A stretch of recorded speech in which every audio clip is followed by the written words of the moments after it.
So hi guys, welcome to the video. तो as of now I am recording this video, nifty अपने top से more then 10% correct हो चुका है और करंट में 23,500 के लेवल के अराउंड ट्रेड कर रहा है। And this is all because last 45 days में इंडियन मार्केट में एफआईज ने काफी ह्यूज सेलिंग की है ऑफ इन टोटल 1,47,000 करोड़। और कई सारे एक्सपर्ट्स का तो ये भी मानना है कि आने वाले मंथ्स में हमें ये सेलिंग और भी कंटिन्यू देखने को मिल सकती है, जहां पर हमारे निफ्टी और फर्दर 10% तक करेक्ट हो सकता है। तो इस पूरे ही सिनेरियो को देखते हुए एक ऑब्वियस क्वेश्चन दिमाग में आता है कि क्या मार्केट में ये जो ऑलरेडी 10% का डिप हमें देखने को मिल चुका है, इस पे हमें अपनी बाइंग को स्टार्ट कर देना चाहिए या फिर फर्दर और वेट करना चाहिए इस डिप के और बड़े होने का। तो इस चीज के आंसर के लिए हम इन तीन चीजों पर बात करेंगे। सबसे पहले हम समझेंगे कि मार्केट में ये जो पूरा ही फॉल हमें देखने को मिल रहा है ड्यू टू एफआईआई सेलिंग, इसके पीछे का एक्चुअल फंडामेंटल रीजंस क्या है। बिकॉज मार्केट में हमें हर दिन कोई ना कोई नई न्यूज और नया नॉइज देखने को मिलता है। सेकेंडली हम देखेंगे कि अगर मार्केट्स यहाँ से फर्दर फॉल होते भी है तो मार्केट्स कौन से लेवल पे अपना बॉटम बना सकते हैं। And the most important question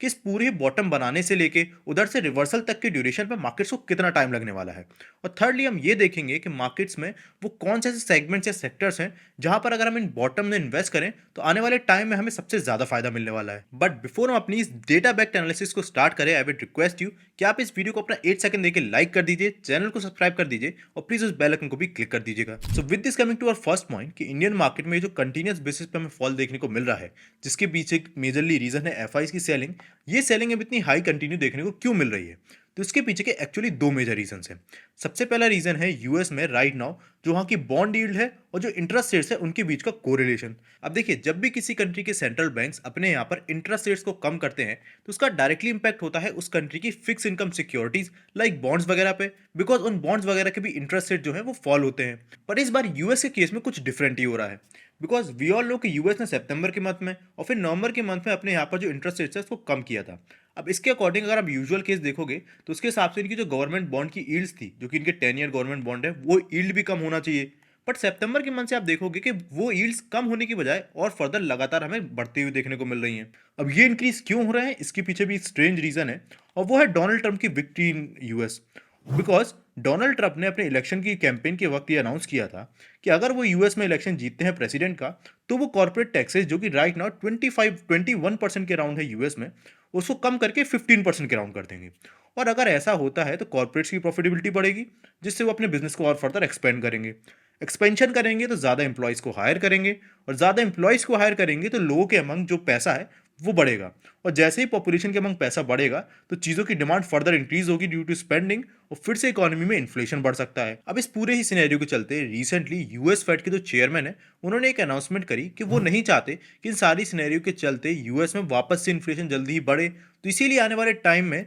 वो जो इंटरेस्ट रेट्स कट करने की बात कर रहे थे उसको और फर्दर वो नहीं करेंगे और इतने ही पे अगले अगले कुछ मंथ्स अब जो इंटरेस्ट रेट्स हैं यूएस के वो सस्टेन करेंगे। और इस पूरी अनाउंसमेंट के बाद से जो मार्केट एक्सपेक्ट कर रहा था कि और फर्दर रेट कट्स होंगे और ये सारा ही पैसा इक्विटी मार्केट्स में आएगा, वो नहीं होने वाला। और because at the same time US में जो वहाँ के 10 ईयर गवर्नमेंट बॉन्ड्स है, जो कि वर्ल्ड में one of the safest investment मानी जाती है, उसके इंटरेस्ट रेट बढ़े हैं। तो सारे इन्वेस्टर्स अपना जो पैसा है वो इन गवर्नमेंट बॉन्ड यील्ड में इन्वेस्ट कर रहे हैं या फिर शिफ्ट कर रहे हैं, जिस वजह से इंडियन मार्केट में इतनी बड़ी सेलिंग देखने को मिल रही है। ना इसके बाद before we quickly jump to our second reason, let me tell you about M stock, जो कि एक सेबी रजिस्टर्ड ब्रोकर है एंड अपने प्लेटफॉर्म पे आपको कुछ यूनिक फीचर्स ऑफर करते हैं। जहां पर इनके प्लेटफॉर्म पे ये आपको दो अलग अलग प्लान ऑफर करते हैं। जहां पर सबसे पहला आता है इनका ₹0 वाला प्लान, जहां पर आप इनके साथ ₹0 में डीमेट अकाउंट ओपन कर सकते हो और इसमें आपको जीरो ब्रोकरेज देना पड़ेगा on delivery, mutual funds and IPO जैसे सेगमेंट्स पे। एंड इसके अलावा बाकी सारे सेगमेंट्स पे आपको ₹20 पर एग्जीक्यूटेड ऑर्डर पे करना पड़ेगा। इसके बाद जो मुझे बेस्ट ऑफर लगता है वो है इनका 999 वाला प्लान, जहां पर इनको एक बार आप ₹999 पे करते हो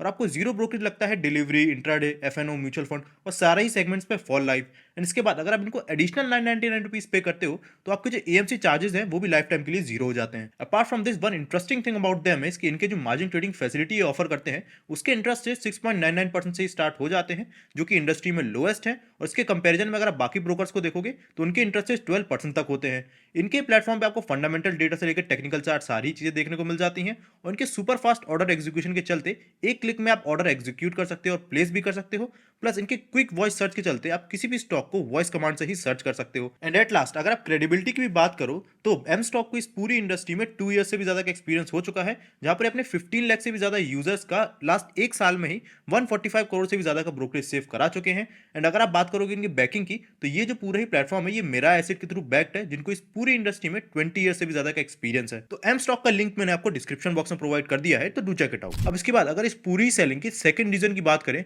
जो कि इंडियन मार्केट्स पर डिपेंड करता है, वो इंडियन मार्केट्स का पी रेशियो और रीसेंट टाइम में अर्निंग्स। सो राइट नाउ अगर आप निफ्टी 50 के पी रेशियो को देखोगे तो वो चल रहा है 21.7 का। And if you look in the 5 years, 2 years और इवन 1 ईयर पी रेंज, तो ये बिल्कुल भी एक ओवर वैल्यूड रेंज पे नहीं है और एक फेयरली वैल्यूड रेंज पे निफ्टी ट्रेड कर रहा है। तो फिर क्यों मार्केट में एक्सपेक्ट किया जा रहा है कि और फर्दर निफ्टी यहाँ से 10% फॉल हो सकता है? तो उसका भी रीजन मैं आपको दिखाता हूँ। तो राइट अगर हम निफ्टी के पी रेशियो को देखोगे चार्ट को, तो यहाँ पर आपको दो चीज़ ऑब्जर्व होंगी कि इस साल के शुरुआत से निफ्टी 50 के जो पी रेशियो की रेंज थी वो 22 के अराउंड थी। वहाँ से लेके अगस्त के मंथ तक निफ्टी का जो लेवल है वो 21 से लेके 24,000 तक जंप किया। पर इस पूरी ही ड्यूरेशन में आप देखोगे निफ्टी का जो पी रेशियो था वो 22-23 के अराउंड ही रहा और मोस्टली 22 के अराउंड वापस आ जाता था। बट अगस्त के मंथ से अगर आप मंथ के बाद से अगर आप ऑब्जर्व करो कि with in a month of अगस्त से लेकर सितंबर यानी एक मंथ के अंदर अंदर निफ्टी का यही पी रेशियो 22 से लेके 24 तक के लेवल पे जंप कर गया। अब इसके पीछे का रीजन क्या है? तो देखिए, वी ऑल नो कि पी रेशियो का फॉर्मूला होता है प्राइस अपॉन अर्निंग्स। अब यहाँ पर अगस्त के मंथ तक निफ्टी का जो प्राइस बढ़ रहा था उसके साथ साथ निफ्टी की जो अर्निंग्स थी कंपनीज की वो भी बढ़ रही थी, तो इसीलिए पी रेशियो नहीं बढ़ रहा था। बट निफ्टी अगस्त के मंथ के बाद से कुछ स्ट्रेंज हुआ, जहाँ पर अगर आप यहाँ पर इसका लेवल देखोगे ईपीएस चार्ट में, तो यहाँ पर आपको दिखेगा कि अगस्त 5 में निफ्टी का जो लेवल था वो 24,000 था और इसकी ईपीएस जो थी निफ्टी की वो 1074 के दिखा रहा है। बट इसके बाद एक मंथ बाद तक यानी सितंबर के मंथ तक निफ्टी जंप कर जाता है 2000 पॉइंट से भी ज़्यादा और ये हो जाता है 26,200 पॉइंट के राउंड। बट इस पूरी ही ड्यूरेशन में निफ्टी की जो अर्निंग्स हैं वो 1075 की ही रहती हैं, यानी अर्निंग्स फ्लैट थी, कंपनीज की कोई भी अर्निंग्स नहीं हो रही थी, पर इस ड्यूरेशन में निफ्टी बढ़ता जा रहा था। एंड इसी वजह से निफ्टी का जो पूरा ही पी रेशो है वो उस एक मंथ की ड्यूरेशन में ही इतना बड़ा हमें जंप देख लेते हुए देखने को मिला। एंड उसके बाद से जो हमारे मार्केट में ये सारे नेगेटिव सेंटीमेंट्स हुए, इसीलिए वहां से सारा ही जो करेक्शन हमें देखने को मिल रहा है। अब विद दिस हम आते हैं अपने सेकंड पॉइंट पे कि अगर मार्केट्स में हमारा सिनेरियो कंटिन्यू रहता है तो वो कौन से ऐसे लेवल्स है जहां पर मोस्ट लाइकली निफ्टी अपना बॉटम फॉर्म कर सकता है और वहां से पूरा ही रिकवरी निफ्टी में कितना टाइम हमें देखने को मिल सकता है। तो उस पर बात करने से पहले मैं आपको बताना चाहूंगा कि अगर आपको इस तरह की macro economic analysis regarding markets पसंद आती है तो आप कंसीडर कर सकते हो हमारे चैनल की मेंबरशिप कम्युनिटी को चेकआउट करना, जहां पर मैं आपको टाइमली बेसिस पे इस तरह की एनालिसिस प्रेजेंट करता रहता हूं। तो इस चैनल की मेंबरशिप को ज्वाइन करने का लिंक मैंने आपको डिस्क्रिप्शन बॉक्स में दे दिया है, या फिर हमारे चैनल पेज पे जाके उस ज्वाइन बटन को आप क्लिक कर सकते हो। So with this coming back to our point, अगर आप निफ्टी 50 के लास्ट 10 ईयर्स के पी रेशियो के चार्ट को देखोगे तो यहाँ पर आपको साफ एक पॉइंट ऑब्जर्व होगा कि निफ्टी 50 के केस में इनका जो पी रेशो है 20 का, जब जब निफ्टी का लेवल फॉल हुआ है तो इनके जो पी 20 का पी रेशो है इस पी रेशो पे आके निफ्टी ने बार बार सपोर्ट लिया है। और अगर आप देखोगे किस किस लेवल पर सपोर्ट नहीं लिया है, तो 2016 की सिचुएशन में हमें सपोर्ट देखने को ब्रेक होते हुए देखने को मिला था, और वो भी सिचुएशन कोई नॉर्मल सिचुएशन नहीं थी, ग्लोबल में थोड़ी इकोनॉमिक क्राइसिस हमें देखने को मिली थी। 2020 का केस हम सभी को पता है कि ये भी कोई नॉर्मल सिचुएशन नहीं थी। और 2022 के केस में जब 20 के नीचे गया था तो उस ड्यूरेशन में भी रशिया और यूक्रेन वॉर देखने को मिला था। और इसके अलावा अगर हम नॉर्मल सिनेरियो की बात करें तो नॉर्मल सिनेरियो में 20 के जो पी रेशो है इस पर हमें निफ्टी का सपोर्ट देखने को मिल रहा है। और क्योंकि हमें पता है कि राइट नाउ भी ऐसी ग्लोबल वॉर वगैरह का कोई बहुत बड़ा इशू नहीं है, तो इस केस में भी अगर हम ये कंसीडर करके चलें कि निफ्टी 50 इस बार भी 20 के पी रेशो पे आके सपोर्ट लेगा, तो according to the formula of P ratio, अगर राइट नाउ निफ्टी का जो पूरा ही प्राइस है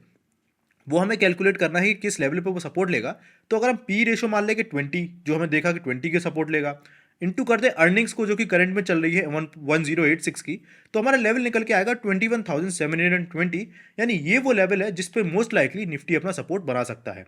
अब आता है सेकंड क्वेश्चन कि ये सपोर्ट बनाने पर पूरा बाउंस बैक लेने कितना टाइम हमारे निफ्टी को लग सकता है। तो इसके लिए मैं आपको फर्दर एक चार्ट और दिखाना चाहूंगा जो कि निफ्टी 50 का 200 डेज का डीएमए चार्ट। तो इस चार्ट में हमें साफ देखने को मिल रहा है कि लास्ट 10 ईयर्स से जब जब निफ्टी का लेवल इसके 200 डीएमए की लाइन के नियर आया है, तो इस लाइन के पास आके निफ्टी के डीएमए ने मोस्ट लाइकली अपना बाउंस बैक दिखाया है। और अगर हम ये भी कंसिडर करके चलें कि जिस जिस सिचुएशन में वो उस डीएमए की लाइन के नीचे आया है, जहाँ पर सबसे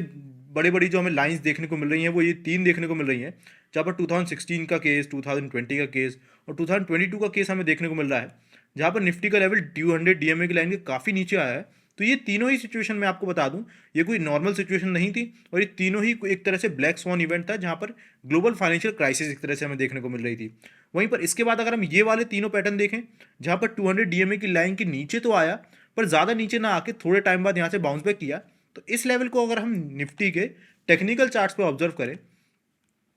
तो यहाँ पर सबसे पहला जो हमें फॉल देखने को मिला था उन चार्ट्स में, वो हमें देखने को मिला था यहाँ पर। सबसे पहला हमें देखने को मिला था 10% के करेक्शन के राउंड, जब निफ्टी का जो लेवल है वो अपने 200 डे के डीएमए की जो लाइन है उसके नीचे आया था। तो यहाँ पर आप साफ एक चीज़ देख सकते हो कि जब ये 200 डीएमए की लाइन के नीचे आया, वो आया था हमारा मार्च 2023 में, और वहाँ से लेके ये जब पूरा बाउंस बैक का टाइम लगा उस डीएमए लाइन को फिर से नीचे से ऊपर को ब्रेक करने में, वो लगा हमें लगभग एक मंथ, जहाँ पर अप्रैल के ही मंथ में फिर वापस से निफ्टी उस डीएमए लाइन को नीचे से ऊपर की तरफ ब्रेक करते हुए आ गया। इसके बाद अगर हम सेकंड सिनेरियो देखें, जहाँ पर हमें 2020 से पहले फिर से एक डीएमए की लाइन के नीचे आते हुए देखने को मिला था, तो यहाँ पर हम देख सकते हैं कि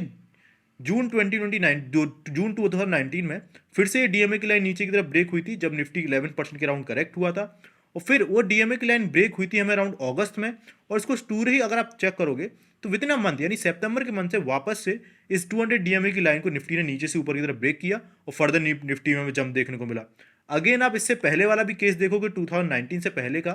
तो यहाँ पर भी हमें निफ्टी 14% फॉल हुआ था, वो भी डीएमए की लाइन को ब्रेक किया था अक्टूबर के मंथ में, और इस 200 डीएमए के नीचे केवल हमारे निफ्टी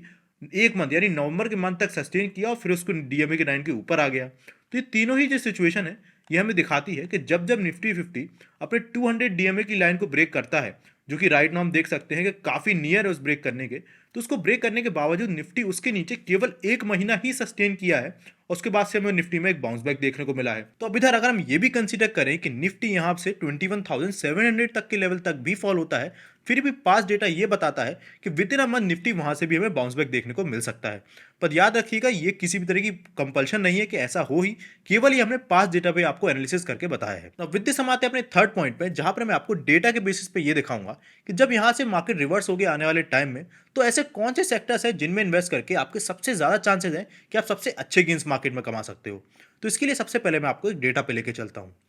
तो ये जो राइट नाउ आपको डेटा अपनी स्क्रीन पे देखने को मिल रहा है, ये निफ्टी 50 से लेके डिफरेंट सारे जो इंडाइसेस हमें देखने को मिलते हैं, like nifty mid cap, nifty FMCG, health care, nifty realty, PSU banks, इन सारे इंडेक्सेस के लास्ट 3 मंथ से लेके लास्ट 5 ईयर्स के सीएजीआर रिटर्न्स ये आपको दिखाता है। और इसमें जो आपको रिटर्न्स देखने को मिल रहे हैं, ये टीआरआई यानी टोटल रिटर्न इंडेक्स है, जिसमें कि आपने डिविडेंड्स वगैरह भी इंक्लूडेड रहते हैं। अब ये टेबल मैं आपको क्यों दिखा रहा हूँ, बिकॉज यहाँ पर मैं आपका एक बहुत बड़ा मिसकंसेप्शन सबसे पहले तो दूर करना चाहता हूँ। और वो मिसकंसेप्शन ये है कि आप में से कई सारे लोग अपने पोर्टफोलियोज में ऑटो सेक्टर्स हो गए, डिफेंस सेक्टर हो गए, या फिर पीएसयू बैंक्स वगैरह के स्टॉक्स रखे होंगे, जिन्होंने लास्ट 1 to 1.5 मंथ्स में काफ़ी बड़े लेवल पे आपको करेक्शन दिखाया होगा ऑफ 30 to 50% तक। अब यहाँ पर एक नेचुरल ह्यूमन टेंडेंसी है कि अगर कोई स्टॉक 50% तक करेक्ट हो जाता है, तो हमें लगता है कि वो हमें काफ़ी ज़्यादा सस्ती वैल्यूएशन पे मिल रहा है, और उसमें हमें आगे चल के काफ़ी अच्छा बड़ा रिटर्न्स भी देखने को मिलेगा। पर इधर अगर मैं आपको इन्हीं सारे इंडेक्स की रिटर्न्स दिखाऊं, तो यहाँ पर आप देख सकते हो कि निफ्टी डिफेंस इंडेक्स ने लास्ट 1 ईयर में 100% के रिटर्न्स और लास्ट 3 ईयर्स में 70% के सीजीआर रिटर्न्स दिए हैं, बावजूद इसके जहाँ में 3 मंथ्स में 16% का करेक्शन भी देखने को मिल चुका है। सेम हालत आपको निफ्टी के पीएसयू बैंक इंडेक्स में देखने को मिलेगी, जहां पर हमें 3 मंथ्स में ऑलरेडी 9% करेक्शन देखने को मिल चुका है। इसके बावजूद अगर आप इनके लास्ट 1 ईयर और 3 ईयर्स के सीएजीआर रिटर्न देखोगे, तो वो 37 और 35% के हैं। और सेम ऐसा ही सिनेरियो आपको ऑटो इंडेक्स में देखने को मिला है, जहां पर काफ़ी सारे लोग लगातार टाटा मोटर जैसी कंपनीज में एवरेजिंग कर रहे हैं, ये सोच के वो बाउंस बैक करेगा। इसके भी अगर आप केस देखो, तो लास्ट 3 मंथ्स में इसमें 10% का हमें करेक्शन देखने को मिला है। इसके बावजूद अगर आप इसके लास्ट 1 ईयर और 3 ईयर्स के सीजीआर रिटर्न देखोगे, तो 48 और 28% के हैं। अब यार आप जरा खुद सोचिए लॉजिकली कि ऐसे सेक्टर्स में आपको फर्दर इन्वेस्ट करके ज़्यादा अच्छा बाउंस बैक मिलेगा, या फिर इसके कंपैरिजन में अगर आप ऐसे इंडेक्स में इन्वेस्ट करोगे, for example Nifty banking index आप देख लो, लास्ट 1 ईयर में 14% सीएजीआर रिटर्न्स, लास्ट 3 ईयर्स में 12% सीएजीआर रिटर्न्स। सेम ऐसे ही आपको रिटर्न्स आपको निफ्टी के फाइनेंशियल सर्विस इंडेक्स में देखने को मिलेंगे। ऐसे ही सेम रिटर्न्स आपको निफ्टी के हेल्थ केयर इंडेक्स में देखने को मिलेंगे, जहां पर इवन लास्ट 1 ईयर में भले ही 28% के रिटर्न्स देखने को मिले हैं, बट स्टिल 3 ईयर्स के बेसिस पे हमें केवल इधर अभी 15% के सीएजीआर रिटर्न्स देखने को मिले हैं।